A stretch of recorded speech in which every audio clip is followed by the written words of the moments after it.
Өзекті өртеген өкініш.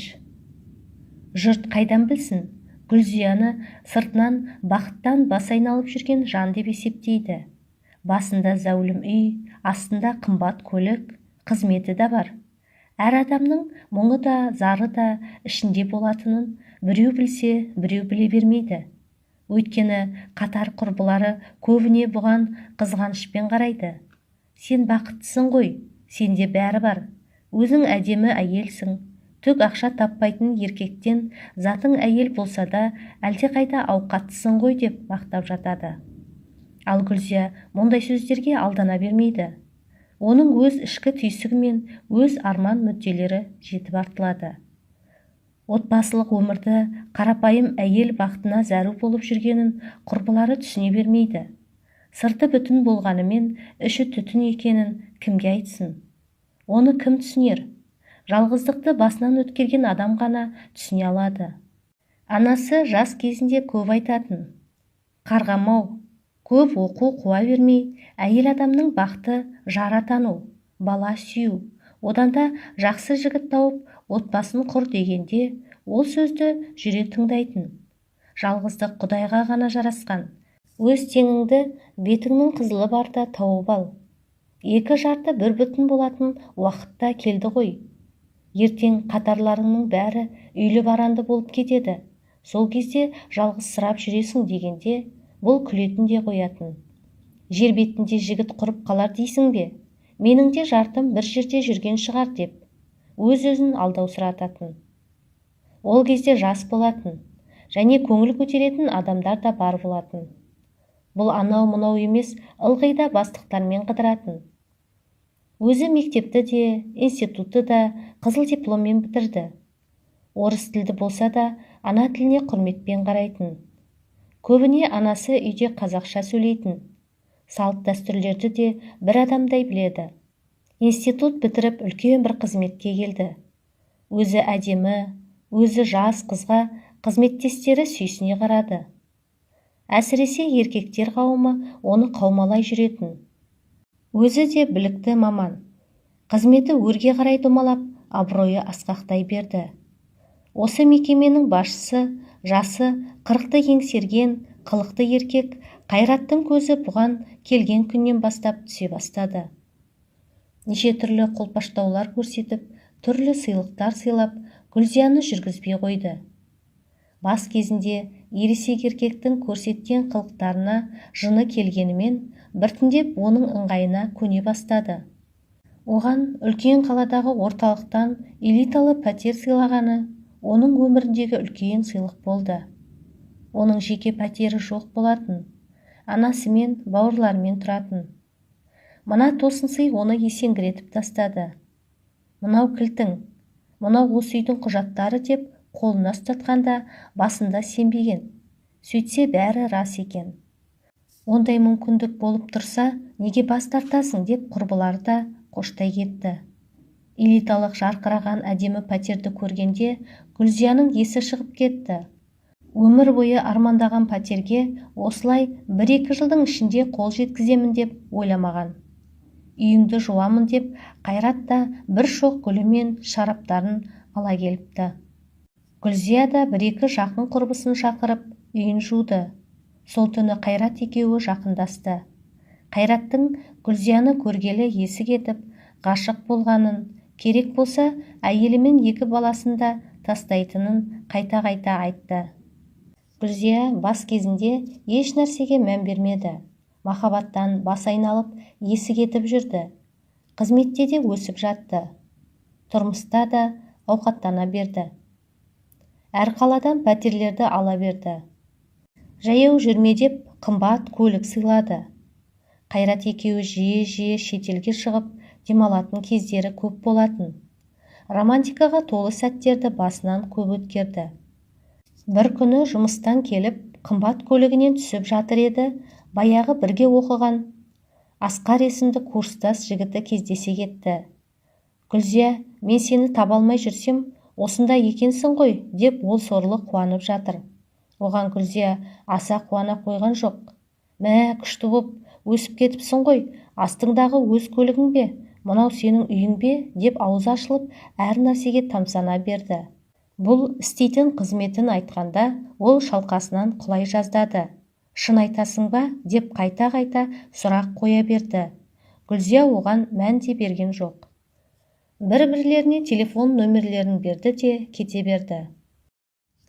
Өйткені Гүлзия кешкі мейрамханадағы кездесуге асығып тұрған.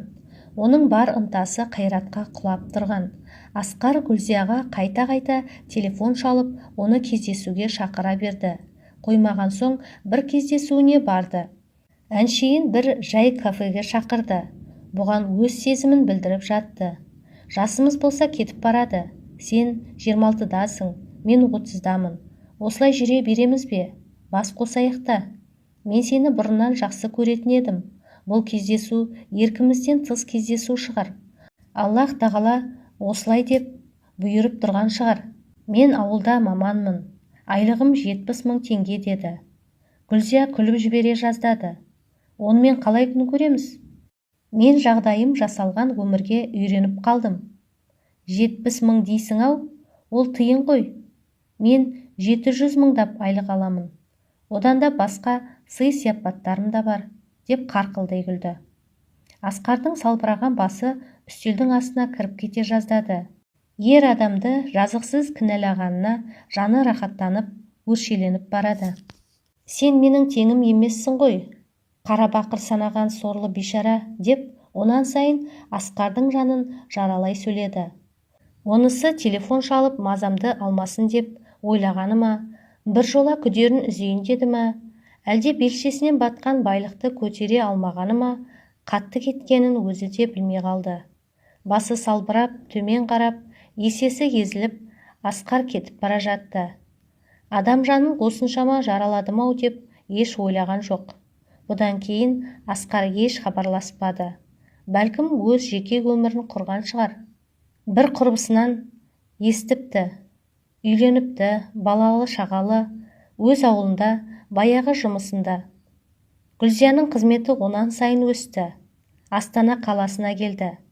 Онда да жақсағалардың көзіне түсіп, қызметі де, тұрмысы да жақсарған үстіне жақсара берді. Қайратпен телефонмен сөйлесіп тұрды. Мұнда да Жомарт деген ағайының қошеметіне бөленді.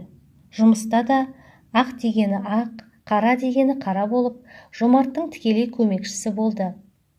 Элиталық пәтерлерді де, қымбат көліктерді де қолғаптай ауыстырып отырды. Теңге емес, ол долларлап ақша ұстайтын болды. Солай өмір өтіп жатты. Анасының дүние қолдың кірі, қызметте, одан да өзіңнің жаныңды түсінетін бір жақсы адаммен бас қоссаңшы деген сөздерін құлағына да ілген жоқ. Өмір бақи жас болып тұратындай, жалғызсыраймын-ау деген ой үш ұйықтаса ойына да кірмепті. Уақыт деген не деген жүйрік еді.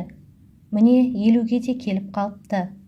Қанша өзін жас сезінемін дегенмен, уақыт өз дегенін істейді ғой. Бұрынғы жақсы ағалары да бұдан алыстап жас қыздармен көңіл көтеріп жүр. Бұған онша хабарласа қоймайды. Оларға тек уақытша қызық керек екен. Уақытың біткен соң тозған бұйымдай лақтырып кете береді екен. Соны міне жасы 50-ге келген соң ұқтау әйтеуір. Өзінің жалғыз екенін жиі сезінетін болды. Дүние, қызмет, адамға дос емес деп айтатын анасының сөзі енді есіне түсті. Сол кезде неге анамды тыңдамаған екенмін деп өкінді. Өкінгенмен не пайда? Уақыт өтіп кетті. Енді қайтара алмайсың. Талай ауырды да. Сонда телефонға жақындап жедел жәрдем шақыратын адамның да жоғын сезіне бастады. Ұзақ ойлана келе бала асырап алғысы келді. Дәулеті мен сәулетінің арқасында бала асырап алу еш қиыншылық әкелмеді. Таныс құрбылар арқылы ақшамен оңай шешілді. Гүлзия сонымен ұл асырап алды. Оған күтуші де жалдады. Өз ішінен шықпаған балаға онша мейірімділік таныта қоймады. Әйтеуір өзімнің жинаған тергеніме ие болатын біреу керек қой деп ойлады. Ұлы 5-6 жасқа келіп қалды. Бірақ тентектің өзі. Нағыз баскесер болмаса игі еді, деп те қорқады. қандай қаннан пайда болғанын бір Құдай біледі. Гүлзия осыларды ойлағанда, бала асырап алу да бекер ме деп ойлады. Өз ішінен шықпаған бала бола ма? Осы баланың асты үстіне түсіп бәйек болып жүрсе де, оған бір нәрсе жетіспейтіндей. Көңілі алданғанмен күмәнді ойлар да жоқ емес. Осындай ойларды ойлағанда, онан сайын жаны жалғызсырап, көңілсіз кездерге тап болады. Өз құрбыларының отбасы, бала-шағасы бар. Олар да бұдан алыстай бастады. Тіпті хабарласуды да қойып барады. Анда-санда өзі хабарласпаса, олар мұнымен шаруасы жоқ. Біреусі балаларының жайын айтады, екіншісі немерелерінің тірлігін айтады. Сондай кезде оның жыны келіп кетеді. Маған әдейі айтама деп те талай рет телефон тұтқасын сілкіп тастай салған. Өмір деген не деген жүрдек еді. Лезде қарттыққа қадам басамын-ау деп те ойламапты. Бұрынғыдай бір жылтыраққа қуанатын көңілі қазір дүние төңкеріліп кетсе де селт етпейді. Өйткені ол қатты жалғызсырап жүр. Осындай кездері оның есіне баяғы Асқар түседі. Неге оны жазықсыз кінәладым екен деп жанын қоярға жер таппайды. Сезімін білдіргені үшін оған намысына тиетін ауыр сөздер айтпау керек еді.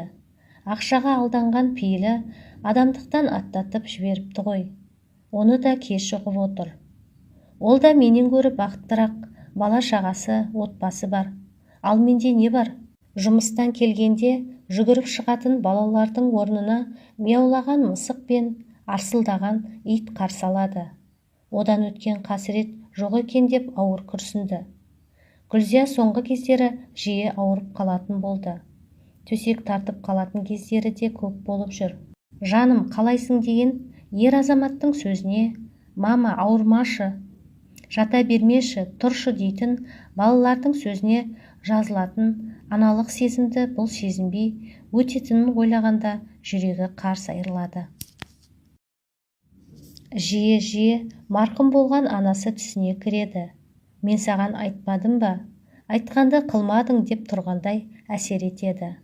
Жапанда жалғыз қалғандай күй кешеді. Жалғыздық деген сорлыға қалай тап болғанын Гүлзияның өзі де сезбей қалды.